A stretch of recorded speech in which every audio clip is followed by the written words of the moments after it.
truly obedient dog, right? A truly obedient dog is a dog listening to you no matter what the situation, no matter who's around, no matter what kind of distractions. Um, the basic commands, sit, down, come, here, let's go, you know, wait. All the basic commands, no matter what. Your dog being obedient to you no matter what's around, whether it's another animal, a person running, a kid riding a bike, all kinds of distractions, right?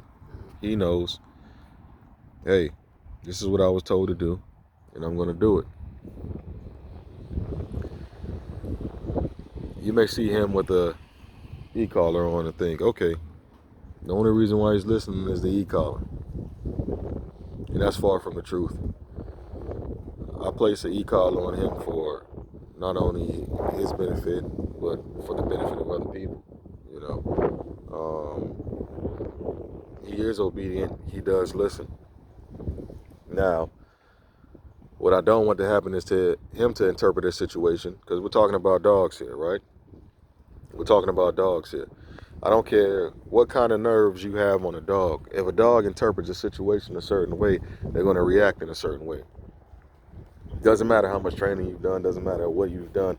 If they interpret something a certain way, they're going to react in a certain way. Take, for instance, you can have the best obedient dog, right? Dog that you've done countless hours of training on, countless hours of distractions, countless hours of pressure, right? And let's say that this dog is somewhat a little bit sensitive to touch, to human touch, whether it's touching his ears, whether it's touching something on his body, right? And he interprets that as you attacking him. He doesn't interpret it as you just rubbing him, but he thinks, oh, this is a form of you attacking me, right? So you've had all this training. A little kid comes up and touches your dog's ear or whatever it may be in the pet, and he reacts because that's what he thinks that it is. That kid could have touched that dog anywhere else, but somehow he's more sensory on his ears, and he reacts. It doesn't make him an aggressive dog. Doesn't make him an aggressive dog at all. Doesn't make him a mean dog at all. It's how he interpreted it. You have a dog with high prey drive, which he has. He has a ton of high prey drive. He loves to chase things, rabbits, all kinds of things, chickens, all kinds of things, right? He runs around, right? He sees a little kid riding a bike. He's not going to interpret that as, oh, that's just a little kid riding a bike. He's going to interpret that as, oh, that's a prey. I can chase him, Alice, sit. You know what I mean? Sit. Good boy. So, again, he called on him, right? I don't have anything. This is his leash here. Nothing in my hands, right? I got the hands. Was it a little slow? Yeah, it was a little slow in that. I haven't done all the stuff I wanted to do with him just because of COVID. I'm trying to right now, though, different situations. And that's why I have him on the e-collar. He's been trained a certain way, and I want to expound on that training and do a lot more socialization. And by socialization, I don't mean socialization with a ton of people coming up and patting them, things like that. I mean socialization with this, cars passing by, people passing by. Him staying in the command, no matter what. Him staying in the command. And that's what you want to do with your dogs. So I don't got the e-collar on them to break him or punish him or whatever it may be. The e-collar is on him just like I would have a leash on him, like I have around me. Just like he has a collar. It's the same thing. It's a little pull to say, hey, this is what I want you to do. Or, hey, I don't want you to go over that way. Or, hey, come back. I can send him all the way around. I can send him all the way around this neighborhood. Up to a mile, right? So I can send him all the way down there, all the way over there. And all I have to do is just tap my little button, my little vibration, and he knows, oh, time to come back. And he'll come back. You can't do that with a regular leash and a collar on. You can't allow your dog to just be a dog and run around with that on. It's impossible. There's no leash long enough where you can do that. This is the only thing possible where you can condition your dog and build your dog up to where one day he may not need the e-collar. And even when he doesn't need it, I don't think he needs it that much. But even a day when he doesn't need it, I'm still going to have it on him just for situations, just in case. Like, I love my dog. I don't want my dog being put down over some foolishness, over somebody being stupid, over somebody else not having an obedient dog. I love my dog, and I want him to be a part of my life for as long as he's on this earth, you know what I mean? I don't want him to be a part of my life until, you know, someone comes, the pound comes and get him. They have to put him down. The city has to put him down because he's deemed this aggressive dog or whatever, just because somebody else was stupid, or just because I was a stupid owner and I wasn't responsible. Dogs get put down because of stupid owners. There's a place for every dog, you know what I mean? There's a place for every dog. Dogs get put down for stupid owners. You just got to be smart. You got to be smart. And if you want your dog in your life, you got to be smart. You got to be smart. You know what I mean? That's just my philosophy on e-collars. People have their own, which, you know, they're entitled to their own opinion. I don't see it as just a negative reinforcement. And by negative reinforcement, it doesn't just mean bad reinforcement. It's negative reinforcement can be you tugging on the leash. Tugging on the lead, giving some pressure. That's negative reinforcement. When nobody considers that to be a bad thing. You know, everything just can't be just give treats, give treats. All dogs are not like that. Some dogs, you gotta have toys. Some dogs, treats. Some dogs, a little bit of negative pressure. All dogs are different, just like all people are different. You look at coaching, right? You'll have kids on the team. Some kids on the team, you gotta yell at them to get them going, and that's what gets them going. Some kids on the team, you yell at them, it breaks them down. You have to know your dog, period. You have to know your dog. You have to understand your dog. If you understand your dog, then you understand how to train your dog, right? Let your dog be a dog. Look at this, right? Doesn't matter how far I walk away. I'm not using anything. My hands. I got the cell phone in my other hand, right? I have nothing in my hand, right? And I'm letting them be a dog. And sometimes you got to let your dog do that. You know, when he realizes I'm not around anymore, I guarantee you he'll come to me. Once he picks his head up from, look at that. Now he realizes I'm not there. I didn't do anything. He realizes I'm not there. He's checking it out, saying, okay, my dude is right there. I can still see him. We're good. That's all these dogs do, man. When you do your dog the right way, he wants to be around you. When you do your dog the right way, he wants to be around you. He doesn't want to leave your side. I don't have the e-collar on for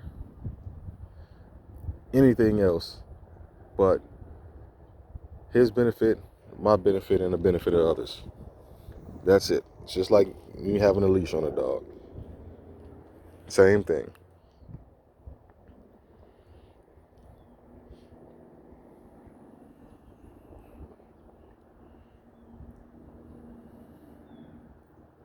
Hey, leave it. Out. Out.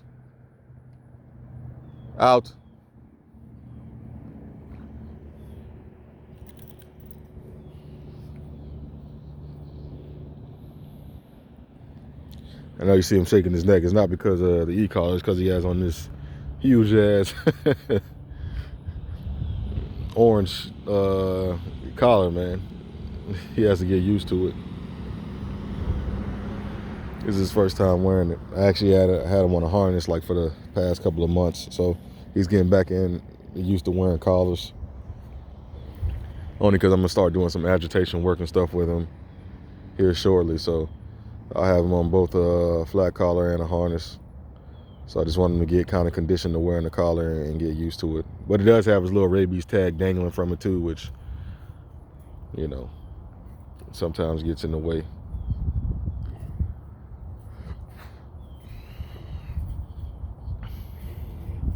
This is what dogs do, man. They want to smell and stuff. And you get them back right. All right? Atlas, let's go. All right, you get him back right? Atlas, sit. That's it, man. It doesn't matter. Wait. Make him wait, right? Turn around. Make him wait. I don't even know. The sun's in my eye. I can't see. I usually don't like turning around looking at dogs because they expect that. But I can't see from that angle the sun is shining down, right? So you want to be able to give commands no matter where you are. You telling me you could do this with a long line? I don't care how long your line is. It's going to run out of line soon enough, right? You have a 100-foot line. You're still going to run out of line. You got all the space over here, right? All the space over here, right? Alice, down. Down. All the space over here, right?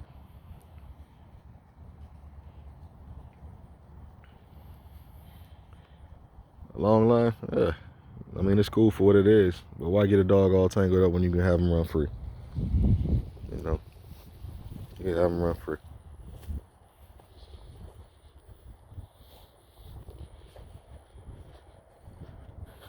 You can't do this with anything else. And you can't beat this amount of training with anything else. All these different elements that's going around. I got a 4-way stop sign here. I got cars coming. I got all these different things, right? I got people walking. Nobody's out right now, but people usually walking and jogging. That's why I like coming over here and doing some training sessions. Let's go.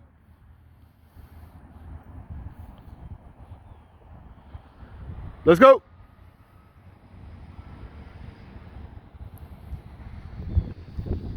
That's why I like coming over here and doing these training sessions.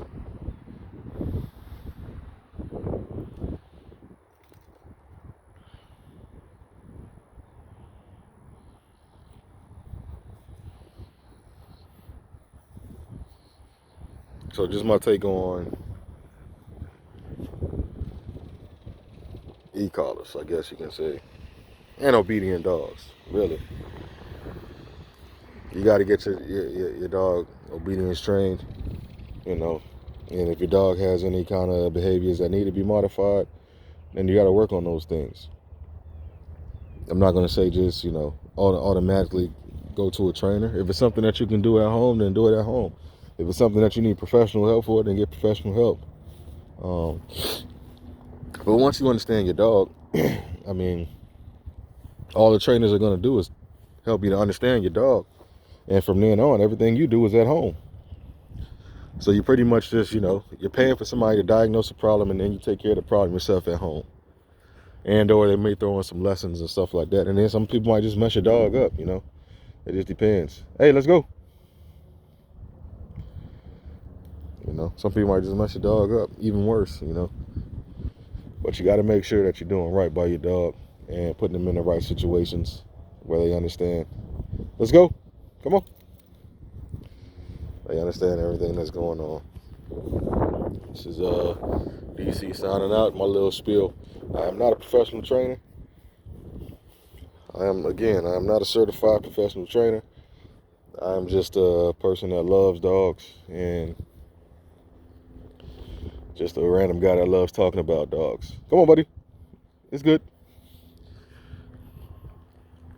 Kind of condition him to stop on at a 4-way. I mean, of course, he doesn't know it's a 4-way, but going from grass to pavement, he knows there's a difference.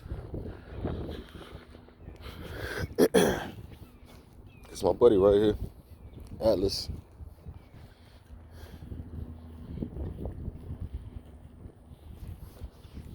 People always ask me, oh, you don't worry about him pulling you? Not really.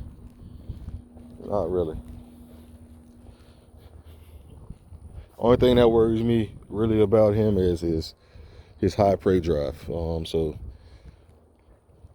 being around other dogs, I'm not gonna say he's a one-handler type of dog, but he's definitely different with me than he is with other people. Also, in the sense of even protection, he's different with me than he is with other people. He has still that guardianship when it comes to being around my family and stuff like that. But what can I say, man? Me and him, he imprinted with me. So in a sense, he's going to feel a special way, a special, different kind of bond than he does with everyone else.